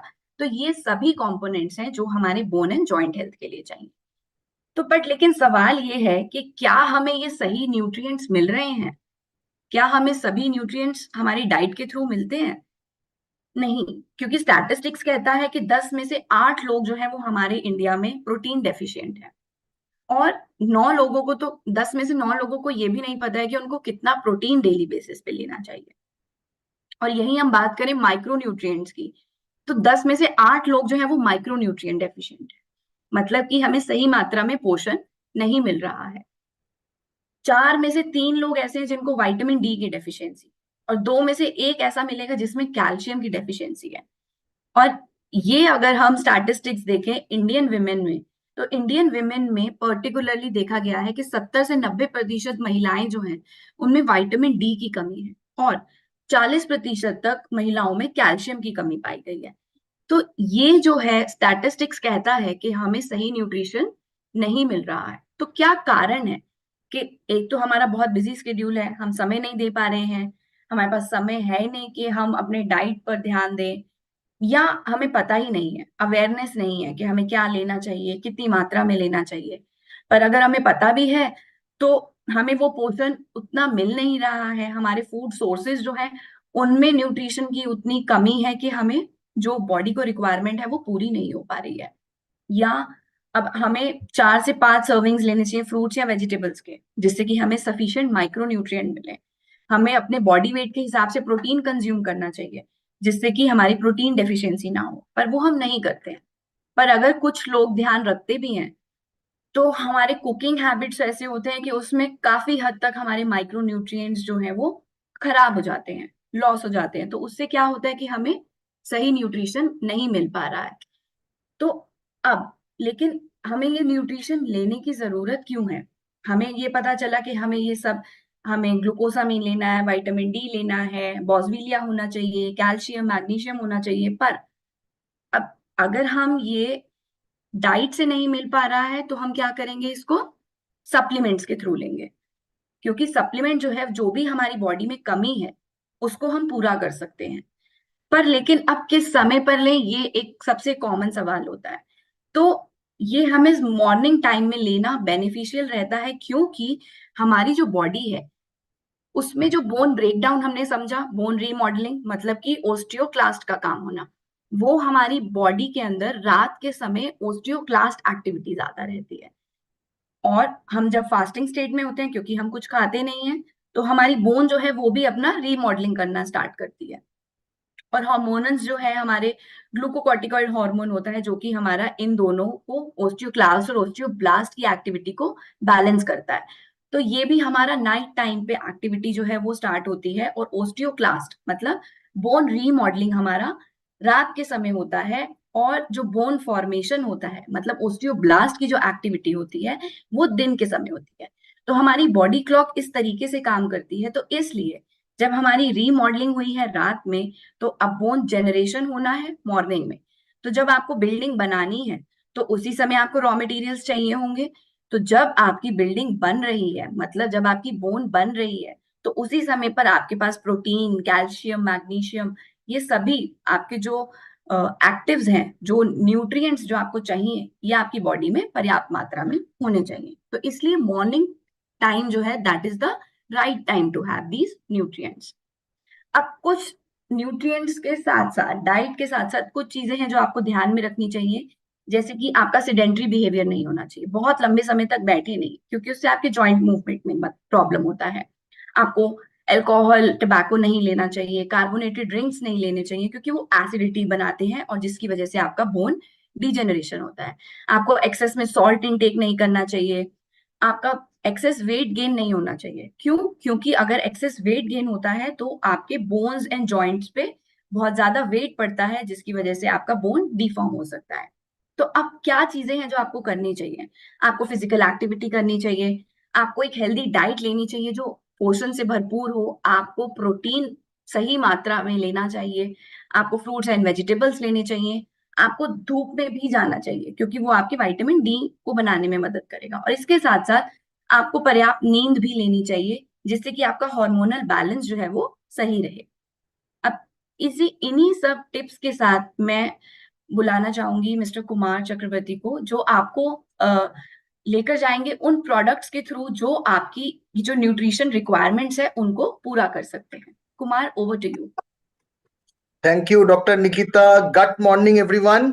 तो आज जैसे डॉक्टर निकिता ने हम सभी को बोन एंड जॉइंट हेल्थ के बारे में बहुत सारी इंफॉर्मेशन दिया, आगे के सेक्शन में आज हम लोग देखेंगे कि कैसे हम लोग आप सबके लिए एक bone and joint health solution basket बहुत ही जल्दी प्रस्तुत करने वाले हैं। राइट नाउ आप अगर ये बास्केट को देखेंगे, इसमें हम लोगों ने 3 प्रोडक्ट को शामिल किया है। एक है हमारा all time favourite all plant protein powder 1 kg, उसके साथ आपको ये वाले बास्केट में मिलेगा कैलमैक D+K2 और हमारा ग्लूकोसामिन HCl विद बोसवेलिया।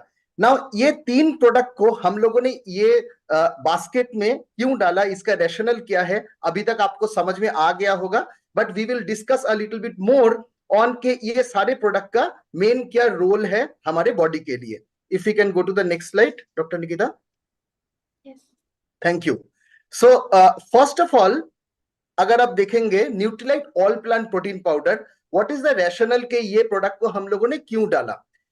हमारे बॉडी में अभी हम लोग सोच लीजिए कि 15 दिन में है ये सेशन में, लास्ट 14 डेज में से शायद 12 या 13 दिन हम लोगों ने प्रोटीन पे बातें किया है किसी ना किसी फॉर्म में। राइट क्यों किया है, बिकॉज आपके बॉडी में ऐसा कोई भी सेल नहीं है, कोई ऐसा कोई भी ऑर्गन नहीं है, ऐसा कोई भी टिश्यू नहीं है जो प्रोटीन के बिना काम कर सकता है या फिर प्रोटीन के बिना बना है। सिमिलरली अगर हम लोग बोन्स के बारे में बात करें, bones is also not an exception. हमारे बोन में भी जैसे डॉक्टर निकिता ने आपको एक स्लाइड में अभी अभी दिखाया था कि आप अगर देखोगे 1/3 of the bone mass, right, हमारे बोन मास बनता है क्या चीज से, प्रोटीन से। वो प्रोटीन आपका कोलाजन प्रोटीन हो सकता है, नॉन कोलाजन प्रोटीन हो सकता है, लेकिन बनता तो प्रोटीन से ही। तो वो प्रोटीन एक मैट्रिक्स देता है, एक स्ट्रक्चर देता है आपके बोन में, जिसमें आपका बाकी मिनरल्स जैसे आपका कैल्शियम हो गया, फास्फोरस हो गया, ये सारी चीज रहता है। So that is why protein के बिना आपका बोन फॉर्मेशन कभी नहीं हो सकता। हेंस प्रोटीन का एक बहुत इंपॉर्टेंट रोल है in having a strong bone. Right now अगर हम लोग ये प्रोटीन के बारे में बात करें तो ऑफ कोर्स प्रोटीन हम लोगों को खाने से मिलता है, लेकिन क्या आजकल हम लोगों को खाने से इनफ प्रोटीन मिल रहा है। रिपोर्ट्स आर सेइंग दैट 80% लोगों को अपने खाने में इनफ प्रोटीन नहीं मिलता है। तो अगर प्रोटीन खाने में नहीं है तो उसको सप्लीमेंट करने का जरूरत है। राइट और अगर सप्लीमेंटेशन का जरूरत है, वहां पे Nutrilite all plant protein powder से ज्यादा अच्छा प्रोटीन मार्केट में कुछ हो ही नहीं सकता। नाउ व्हाई डू आई से सो, बिकॉज आप अगर देखोगे एक जगह पे क्लियरली डॉक्टर निकिता ने आज हम लोगों को समझाया कि बहुत सारे ऐसे एमाइनो एसिड है, एसेंशियल एमाइनो एसिड है, जो हमारे बोन जब फॉर्म होता है, ऑस्टियोब्लास्ट एक्टिविटी। राइट ऑस्टियोब्लास्ट का मतलब क्या है, जैसे हम लोग बैंक में पैसा जमा करते हैं, राइट, वैसे नया नया बोन सेल फॉर्म होना, तो वो ऑस्टियोब्लास्ट एक्टिविटी को बढ़ाता है। Right there are certain amino acids जो आपका बोन सेल का घटना उसे कम करता है, आपके बॉडी में मिनरलाइजेशन, कैल्शियम को बढ़ाना, उसमें हेल्प करता है। तो ये सारे चीजों में ये सारे एसेंशियल एमाइनो एसिड्स का जरूरत है, जो इंश्योर करता है कि आप जब ऑल प्लांट प्रोटीन पाउडर सुबह सुबह लेते हो तो यू कैन बी श्योर कि आपके ये 9 एसेंशियल एमाइनो एसिड और बाकी एमाइनो एसिड्स भी आपको एक साथ आपके खाने से मिल जाए। राइट नंबर 2 पॉइंट अगर देखा जाए दैट इज के प्रोटीन का एक तो हो गया कि मैंने कितना प्रोटीन लिया, लेकिन उसके साथ साथ बहुत इंपॉर्टेंट है कि मैं जो प्रोटीन ले रहा हूं whether that protein quality is good और नॉट। और अगर डाइजेस्टिबिलिटी के बारे में बात करें, Nutrilite all plant protein powder का डाइजेस्टिबिलिटी स्कोर जो है, protein digestibility corrective amino acid score जिसे हम लोग कहते हैं, that is 1 which is the highest. Right so in that way अगर देखा जाए तो this is the best protein that you can take, totally tasteless है। इसीलिए जैसे हम लोगों ने बहुत सारे रेसिपी आपको दिया है, वो सारे रेसिपीज में आप प्रोटीन को डाल सकते हैं।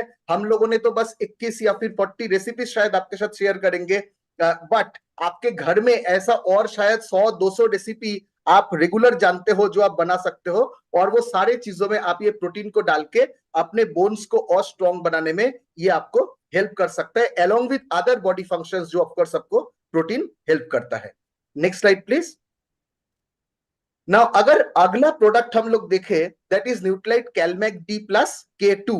राइट कैल्शियम हम लोग जानते हैं कि 99% अगर देखा जाए कैल्शियम हमारे बोन्स में रहता है, टीथ में रहता है, और 1% कैल्शियम आपके ब्लड में रहता है, जो आपके बॉडी के बहुत सारे इंपॉर्टेंट फंक्शन करने में हेल्प करता है। आपके मसल को बीट करने में हेल्प करता है, आपके नर्व सेल में जो जो एक नर्व सेल दूसरे नर्व सेल के साथ बातें कर रहा है उसमें हेल्प करता है, हार्मोन प्रोडक्शन हो रहा है उसमें कैल्शियम हेल्प करता है ना। ये कैल्शियम आपको कहां से मिलेगा? खाने से मिलेगा। और अगर आपको खाने में इनफ कैल्शियम नहीं है, जो क्लियरली स्टैटिस्टिक्स शो कर रहा है, उस टाइम में बॉडी क्या करने के लिए मतलब स्टार्ट कर देगा? बिकॉज आपके हार्ट तो बंद नहीं हो सकता, राइट? हार्ट मसल को बीट करना है, अदरवाइज मैं आपसे बात नहीं कर पाऊंगा और आप यहाँ पे बैठ के मुझे नहीं सुन पाओगे, राइट? तो उसके लिए जैसे भी आपके खाने में क्योंकि इनफ कैल्शियम नहीं है, आपका बॉडी क्या करेगा? उसको कॉम्पेंसेट करने के लिए हड्डियों से कैल्शियम निकालना चालू कर देता है। And that is the time जहां पे हमारे बोन्स धीरे धीरे धीरे धीरे वीक होने लगते हैं और हम लोग धीरे धीरे ऑस्टियोपिनिया से लेके ऑस्टियोपोरोसिस तक पहुंच जाते हैं, राइट? नाउ ये वाले कंडीशन को रोकने के लिए हम लोगों को मतलब अच्छे मात्रा में कैल्शियम लेना चाहिए। 30 साल तक जितना कैल्शियम आप लेते रहोगे, बैंक में आपका उतना पैसा जमा होता रहेगा, आपके बॉडी का कैल्शियम बैंक में, राइट? और 30 साल के बाद उसे मेंटेन करने में भी बहुत जरूरी है, सो दैट आपके बाद में कोई प्रॉब्लम ना आए, राइट?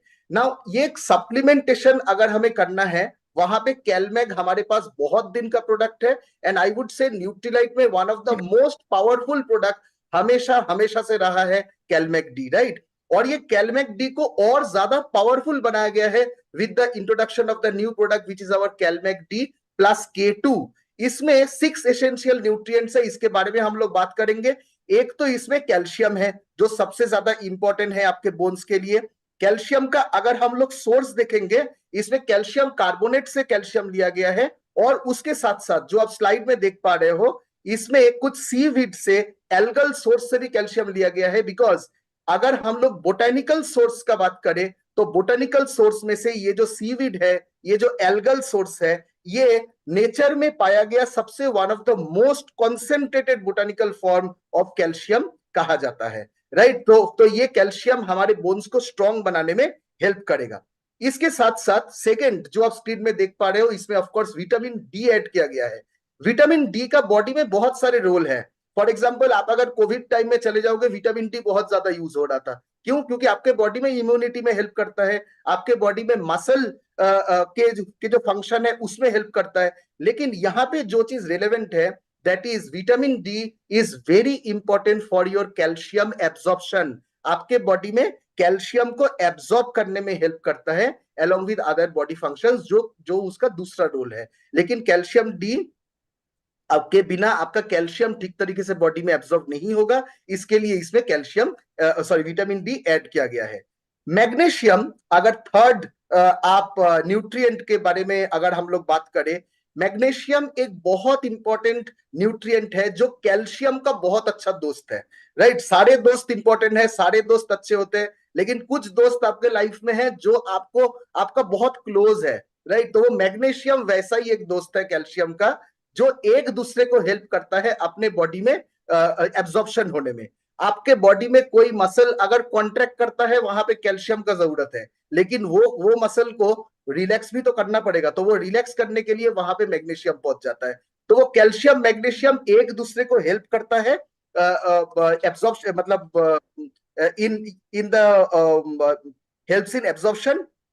और सबसे बड़ी बात है जो डॉक्टर निकिता ने कुछ देर पहले आपसे शेयर किया था, कि विटामिन डी जो कैल्शियम को एब्जॉर्ब करने में हेल्प करेगा, वो विटामिन डी को एक्टिव फॉर्म में कन्वर्ट करने में भी आपको ये मैग्नीशियम बहुत ज्यादा हेल्प करता है। जिंक, अगर जिंक के बारे में बात किया जाए, जिंक एक ऐसा चीज है जो हमारे बॉडी में जो कोलाजन है, राइट? कोलाजन के बारे में भी आज हमने सुना।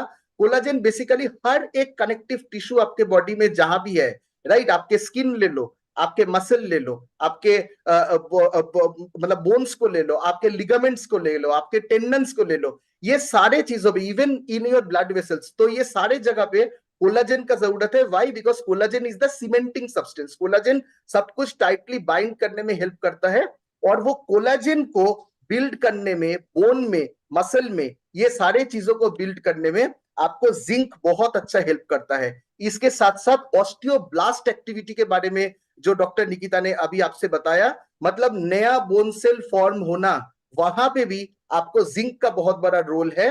और क्योंकि वो ऑस्टियोब्लास्टिक एक्टिविटी में हेल्प करता है, इसीलिए वो आपका सेल में आपके बोन सेल्स फॉर्मेशन में हेल्प करता है। मैंगनीज को अगर देखा जाए, मैंगनीज एक ऐसा कोफैक्टर है जो बहुत सारे एंजाइम आपके बॉडी में, जो आपके बोन फॉर्मेशन में, कार्टिलेज फॉर्मेशन में हेल्प करता है, वहां पे आपके वो सारे एंजाइम को कोफैक्टर की तरह हेल्प करता है। And lastly but not the मतलब last but not the least जिसे कहा जाता है, इसमें विटामिन K2 भी है, जो बहुत इंपॉर्टेंट है आपके कैल्शियम बैलेंस को मेंटेन करने में और बोन क्वालिटी को मेंटेन करने में, राइट। तो ये सारे चीज एक साथ दिन में कितना बार लेना है? एक टैबलेट 2 बार लेना है, right. And that will help you. और लेना ही है, वाई? बिकॉज अगर हम लोग नहीं लेंगे तो शायद हम लोगों को बाद में लेना पड़ेगा, राइट। तो वो बाद में लेने से अच्छा है कि हम पहले से ही ले, बिकॉज ऑस्टियोपोरोसिस एक ऐसा कंडीशन है जो बहुत दिनों से आपको पता ही नहीं चलेगा, साइलेंट किलर है। जिस दिन हम लोग कहीं पे गिर जाते हैं, फ्रैक्चर हो जाता है, उस दिन पता चलता है कि मेरा बोन्स वीक हो गया था। तो बोन्स वीक ना हो, इसके लिए ये वाले चीज को अपने खाने में ऐड करना बहुत इंपॉर्टेंट है। Next slide please. अगर थर्ड प्रोडक्ट को देखा जाए, जो एक और बहुत ही पावरफुल प्रोडक्ट है न्यूट्रिलाइट कैटेगरी में, which is our glucosamine HCl with Boswellia, right.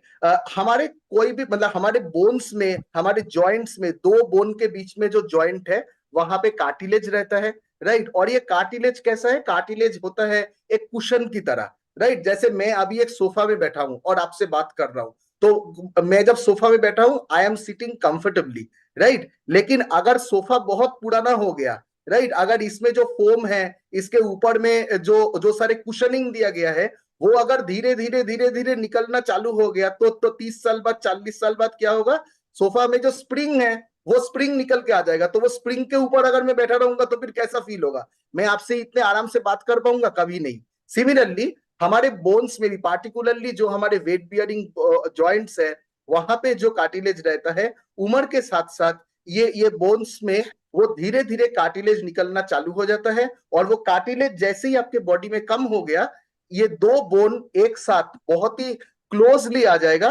And जैसे ही ये क्लोजली आ जाएगा, देयर विल बी फ्रिक्शन, और फ्रिक्शन होने से दर्द हो सकता है, सूजन हो सकता है। इसीलिए आप देखते हो कि आप सीढ़ी में जैसे चढ़ते थे, आजकल आप चढ़ नहीं पा रहे हो, या फिर आप पूजा करने में जब बैठ जाते हो जमीन पे, उठने के टाइम में आपको तकलीफ हो रहा है, राइट। नाउ ये सारे सिग्नल है कि हम लोग पहले से शायद अपने बोन या जॉइंट को हम लोगों ने इनफ नजर नहीं दिया, या फिर इनका इनफ केयर नहीं लिया। ग्लूकोसामिन जो चीज है, this is a natural substance, right, जो आपके बोन, जो आपके जॉइंट में नेचुरली मिलता है। और ये ग्लूकोसामिन अगर हम लोग ऐड करते हैं, जो ये ग्लूकोसामिन HCl यहाँ पे आप देख रहे हो, ये आपको क्या करेगा? आपके जॉइंट के फ्लेक्सिबिलिटी को फिर से रिवाइव करने में हेल्प करता है, ताकि हम लोगों का कोई भी जॉइंट मूवमेंट में प्रॉब्लम ना हो, तो वहां पे आपको हेल्प करेगा। बोसवेलिया एक गम लाइक मतलब प्लांट से लिया जाता है, और एक गम लाइक सब्सटेंस है।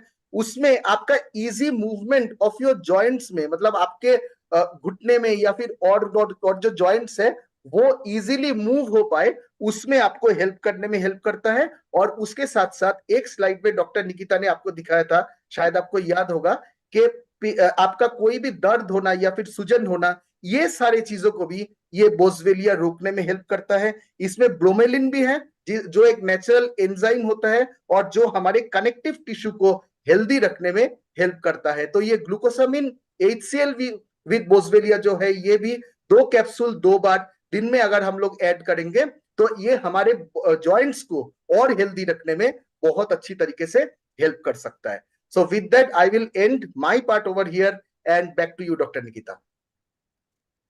Thank you so much Kumar. I hope आप लोगों को बहुत अच्छे से समझ आ गया होगा कि जो न्यूट्रीलाइट के ये प्रोडक्ट्स हैं, वो कैसे आपकी मदद कर सकते हैं आपके न्यूट्रिशन रिक्वायरमेंट को पूरा करने के लिए, जिससे कि आपके बोन्स एंड जॉइंट्स हेल्दी रहे। तो इसी के साथ हम आज के हेल्दी हैबिट की ओर चलेंगे। तो आपको क्या करना है? तो आज का हेल्दी हैबिट रहेगा कि आपको वेट बियरिंग एक्सरसाइजेस करने हैं। मतलब वेट लिफ्टिंग वाले एक्सरसाइजेस करने हैं अपने रूटीन में। तो अब क्यों करना है? क्योंकि इससे आपकी बोन हेल्थ जो है वो इम्प्रूव होगी। तो कैसे कि जैसे कि आप ब्रिस्क वॉक करें, आप जॉगिंग करें, रनिंग करें, कोई भी स्पोर्ट्स आप जो खेलते हैं वो खेलें, स्टेयर्स क्लाइंब करें या डांसिंग करें। तो इससे क्या रहेगा कि आपका बॉडी का मूवमेंट जो है वो बहुत ज्यादा रहेगा। तो जो भी आपके हाई जंपिंग एक्सरसाइजेस हैं या जिसमें आपका बॉडी का मूवमेंट बहुत ज्यादा है, आप वो एक्सरसाइजेस करें। रेजिस्टेंस ट्रेनिंग एक्सरसाइजेस करें, जैसे कि वो रेजिस्टेंस बैंड लें या फ्री वेट्स लेकर करें, पुशअप्स या पुलअप्स करें जिसमें आपके जॉइंट्स और आपका बॉडी वेट जो है वो मूव करे, या आप बैलेंसिंग एक्सरसाइजेस कर सकते हैं जो कि आपकी जॉइंट हेल्थ में हेल्प करेंगे। और स्पेशली जो ज्यादा एज की ओर बढ़ रहे हैं वो लोग जो है वो training exercise, balance training exercises करें। जैसे कि अब इसमें क्या कर सकते हैं, आप एक अनस्टेबल सरफेस पे मूव करें तो बैलेंस करें अपनी बॉडी को। कोई स्पॉन्जी मैट ले सकते हैं या कॉबल स्टोन्स के ऊपर चल सकते हैं। तो उससे क्या होगा कि आपकी बॉडी की बैलेंस करने की क्षमता जो है वो इम्प्रूव होगी, जिससे कि इंटर्न आपकी बोन एंड जॉइंट हेल्थ जो है वो बेटर हो सकती है। या उल्टा चलना, वॉकिंग बैकवर्ड्स, उल्टा चलें या स्टेप अप्स करें। तो स्टेप अप्स में भी आपके जॉइंट्स जो है वो ज्यादा मूव करते हैं। तो ये कुछ एक्सरसाइजेस हैं सिंपल जो आप अपने डेली रूटीन में इंक्लूड कर सकते हैं। तो आपको ये एक्सरसाइजेस एवरी डे इंक्लूड करने हैं to have your healthy bones and joints. तो अब इनको कैसे कर सकते हैं आप? कि धीरे धीरे शुरू कीजिए। अगर जो जो कर रहे हैं शुरू से वो बहुत अच्छी बात है, आप कंसिस्टेंट रहें। बट जो लोग कंसिस्टेंट नहीं है, जो नहीं करते हैं, तो आप धीरे धीरे शुरू कर सकते हैं।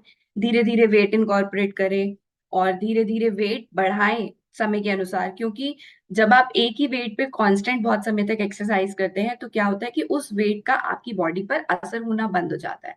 तो आप धीरे धीरे, जैसे जैसे आपकी बॉडी उस वेट को अडॉप्ट कर सके, आप अपने वेट को धीरे धीरे बढ़ाएं और अपनी एक्सरसाइजेस में वैरायटी लाएं, जिससे कि आपके ओवरऑल बॉडी की मूवमेंट रहे। बैलेंसिंग एक्सरसाइजेस करें और उसके साथ साथ स्ट्रेंथ ट्रेनिंग करें, जिससे कि आपके मसल्स बिल्ड हो, आपकी बोन हेल्थ अच्छी रहे एंड आपके जॉइंट्स की हेल्थ भी अच्छी रहे।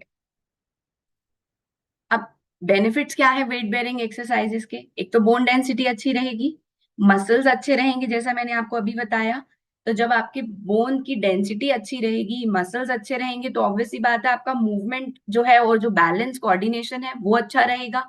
और जब आप ऐसी एक्सरसाइजेस करते हैं तो आपकी बॉडी का पोस्चर जो है, कई लोग होते हैं जिनकी स्पाइन झुकी हुई रहती है, बट जब आप ऐसी एक्सरसाइजेस स्टार्ट करते हैं तो आपका बॉडी का पोस्चर जो है वो ठीक हो जाता है। तो बॉडी का पोस्चर ठीक होता है, उसकी वजह से आपकी बोन का स्ट्रक्चर जो है वो अच्छा होने लगता है। और इसके साथ साथ आपकी ओवरऑल जॉइंट हेल्थ जो है वो बेटर होती है और आप ओवरऑल फिटनेस की ओर बढ़ सकते हैं। तो ये ध्यान रखें कि आप अपना डाइट अच्छा लें, प्रोटीन रिच डाइट हो, माइक्रोन्यूट्रिएंट्स भरपूर हो। पर हालांकि वो पूरा नहीं हो पाता है, हम जितनी भी कोशिश करते हैं, तो उसको हम पूरा करें हमारे सप्लीमेंट से, और उसके साथ साथ ये हेल्दी हैबिट जो कि है एक्सरसाइज, उसको इंक्लूड करें। तो with this we will start our day with the shine mantra. That means we are going to start our day with gratitude and optimism. हम अपना दिन जो है एक पॉजिटिव सोच के साथ शुरू करेंगे। हम अपना डेली न्यूट्रिशन लेंगे और अपने दिन को शुरू करने के लिए क्लियर और पॉजिटिव इंटेंशन सेट करेंगे। एक कुछ नया सीखेंगे जैसा कि हमने आज सीखा है, और हम डेली एक्सरसाइज करेंगे। तो और ये हमारा आज का हेल्दी हैबिट भी है कि हमें वेट बेयरिंग एक्सरसाइज को अपने रूटीन में अपनाना है। तो इसी के साथ चलो चलते हैं हमारे recipe and exercise of the day के लिए।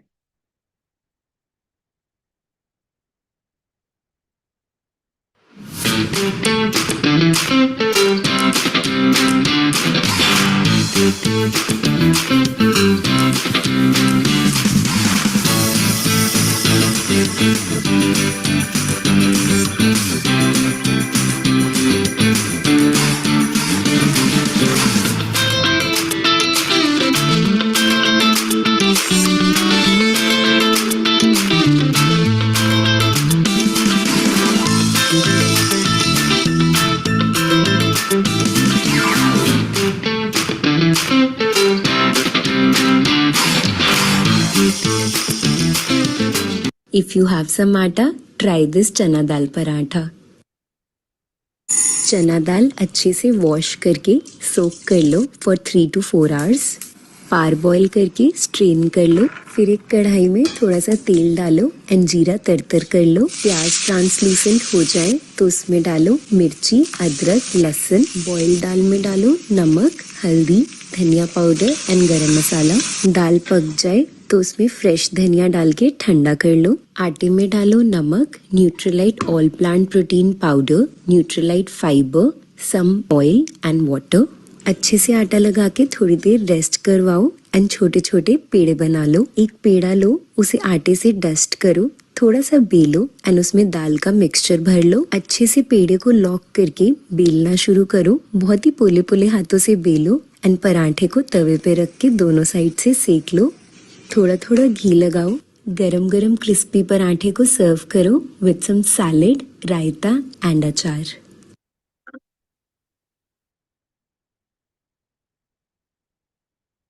ये था हमारा बहुत ही हेल्दी बेवरेज जो कि है oat and strawberry smoothie and followed by chana dal paratha. तो आप इसके न्यूट्रिशनल वैल्यू को बढ़ाने के लिए आप इसमें all plant protein and fibre add कर सकते हैं। चलिए चलते हैं आज के एक्सरसाइज सेशन के लिए। A very happy gut morning everyone and yes, आज हम करने वाले हैं लंजेस। ये बहुत ही अमेजिंग वर्कआउट है आपकी लोअर बॉडी स्ट्रेंथनिंग के लिए। इनफैक्ट ये वर्कआउट है ही नहीं, ये आपकी एक डेली मूवमेंट है जिसको हमने वर्कआउट बना दिया है। तो इस वर्कआउट को आज हम सीखेंगे और yes will also learn the modified version. लेकिन लंजेस का कोई एक मॉडिफाइड वर्जन है नहीं, ये एक बेसिक फॉर्म है। जिस तरह से आप सीढ़ियां चढ़ते हैं उतरते हैं वो एक लंज का ही फॉर्मेट है। फिर भी मैं आपको एक ट्रिक सिखाऊंगी जिससे आप स्टेबल हो सकते हैं और इसकी प्रैक्टिस कर सकते हैं। So let's get started with understanding the basic format of a lunge. In fact, जो lunge है ना, ये हमारी एक बेसिक मूवमेंट ही है। अगर हम उस मूवमेंट में थोड़ा और नीचे और थोड़ा और ऊपर चला जाए तो वो लंज का मूवमेंट बन जाता है। और जिस तरह से हम स्टेयर्स चढ़ते हैं ना, वो भी एक लंज का ही मूवमेंट है। तो अगेन इन इफेक्ट जो लंज वर्कआउट है ये आपकी डेली मूवमेंट का एक पार्ट ही है और लंजेस एज अ वर्कआउट करने से आपकी डेली मूवमेंट की इफेक्टिवनेस बढ़ जाएगी। तो लंजेस के लिए अगेन हम एक एथलेटिक स्टैंस में ही खड़े होंगे। आपके फीट हिप विड्थ अपार्ट रहेंगे, आपकी बॉडी आगे की तरफ झुकेगी नहीं बट यस स्लाइटली लीन रहेगी so that your core muscles are engage. मैं इसको साइड से दिखाती हूँ लेकिन पहले एक बार स्ट्रेट इसका बेसिक वर्जन समझ लीजिए। It's almost like stepping forward. अब जब आप स्टेप फॉरवर्ड करते हैं तो आपका जो बैक फीट है वो टोज पे आ जाएगा, पूरा पंजा जमीन पे नहीं रहेगा, सिर्फ टोज पे रहेगा। अब इस मूवमेंट में आप नीचे और ऊपर आएंगे, बेसिक लंज पल्स करते हैं। इस मूवमेंट में आप नीचे जाएंगे और वापस ऊपर आएंगे सेम पोजीशन पे। तो अब यहाँ से मैं नीचे गई और मैं ऊपर आ गई। So I am going down and up, down and up. 4 5 6 7 8 9 and 10. Basic lunge movement, let me show it from the side also. आप बेसिक एथलेटिक स्टैंस में खड़े हैं, एक पंजा आगे एक पंजा पीछे। जो पिछला पंजा है वो टोज पे रहेगा, ऐसे पूरा पंजा जमीन पे नहीं, सिर्फ टोज पे। और अब आप नीचे और ऊपर आएंगे इस तरह से। 1, मैं हर मूवमेंट में घुटने को पूरा मैट पे लेकर जा रही हूँ। इट्स ओके अगर आप इतनी नीचे नहीं जा रहे, आप इस फॉर्मेट को कर सकते हैं without going to low as well. So squeeze, core tight, engage, हल्का सा लीन फॉरवर्ड करते हुए 1 2 3 4 5 6 7 8 9 and 10.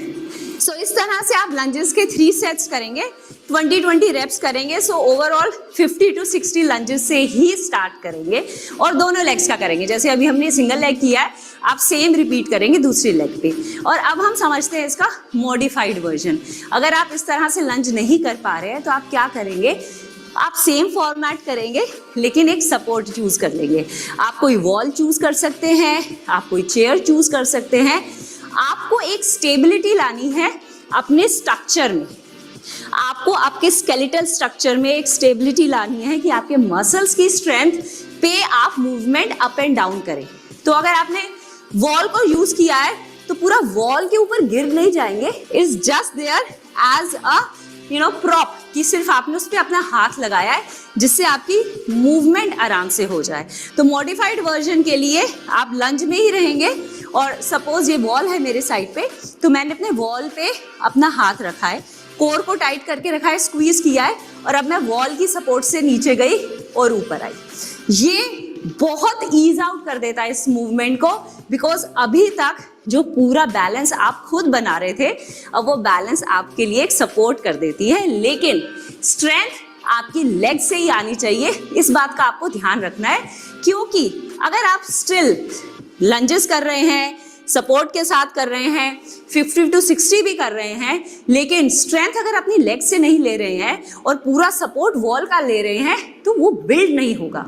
There is a way of doing a workout in which you are actually straining your muscles because that's the only way you're teaching yourself to get better. तो इसमें हमें सही ढंग के वर्कआउट से भागना नहीं है, सीखना है।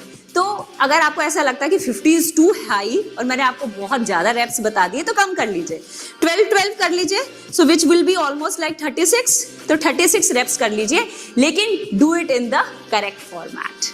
I hope you really enjoyed doing lunges with me and in fact lunges एक ऐसी मूवमेंट है जो आप डेली कर सकते हैं। लेकिन अगर आप इसको वर्कआउट के फॉर्मेट में अगर आप 150 या 200 कर रहे हैं तब आप इसको वीक में 3 बार ही करेंगे, because rest of the days your body need that recovery phase as well. Keep rocking.